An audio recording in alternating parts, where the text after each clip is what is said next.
So the next hand is pretty interesting because it just goes to show that we all talk about the scare card. We all worry about the scare card, and that's understandable. Sometimes the scare card it's scary for a reason. You know, guys connect with it. But a lot of times in these really aggressive games, people are just using the scare cards to bluff you. And in fact, they're always using the scare cards to bluff you pretty much. But their frequency in which they have it is much lower just because they play such a wide range of hands to begin with. And they are more likely to all know to barrel, you know, scary cards, whereas maybe a couple of years ago only half the people knew that. So we're going to try and talk about combating that and how to kind of flip that scare card logic on its head. So here in this hand I pick up sevens and under the gun +1, under the gun +2. And under the gun +1 folds. I think we're around 100 big blinds here. You guys can certainly double check that with the hand history.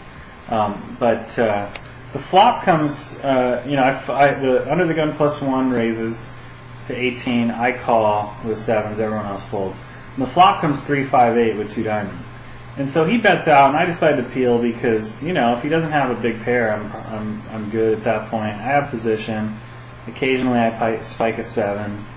A lot of times I'm good, and he gives up. You know, it's not like a great spot. You know, you probably could just fold straight away and it wouldn't hurt you.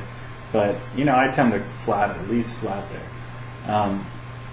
And so the turn comes a queen of diamonds. And so the ultimate scare card for me would have been the ace of diamonds, and then probably the king of diamonds, and then, you know, and then certainly the queen of diamonds is probably third place. But basically all those cards are fairly similar in that they put an overcard to the board and they put a flush draw, the flush will have made it there.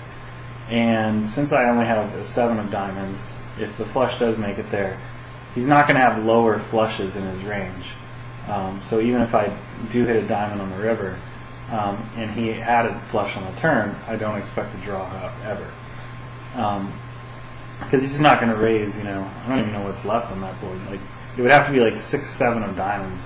Or actually, I have a 7 of diamonds, so it can't be that. It can't be 5-4 of diamonds because there's a 5 of diamonds on the board.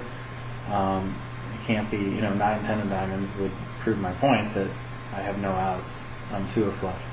And so, but what I thought was much more likely than him having a flush was him having a hand that would fold to a raise. I think he's going to, you know, that was one of the best scare cards for him. He should be barreling that board pretty much 100% of the time. And so why would he really have a big hand there too often? You know, if he had like aces with the ace of diamonds, he might check call the turn, you know, because he doesn't want to get raised. And, you know, and he knows that hands like pocket sevens, which is a big part of my range, is just one pair type of hands. You know, if he is still ahead, those types of hands only have 1 or 2 outs. So there's really not a whole lot of reason for him to bet that turn if he did have like a, you know, ace, you know, pocket aces with the ace of diamonds, just because, you know, a lot of guys make that mistake and they bet there too much, and I just don't think it's good because you're just not getting paid off enough.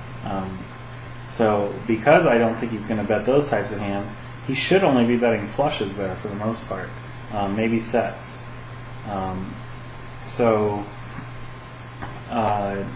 Anyway, I decided to not let him be the one that gets excited about the scare card and rather let me be the one that gets excited. And so I made a semi-small but still very threatening raise when he bet 72 on the turn to 180, and he very quickly folded.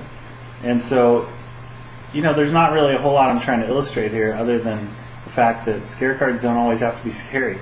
You can make them scare cards for your opponents, and all it takes is to just drag that bar a little over to the right and make that raise size, or just make that raise. So.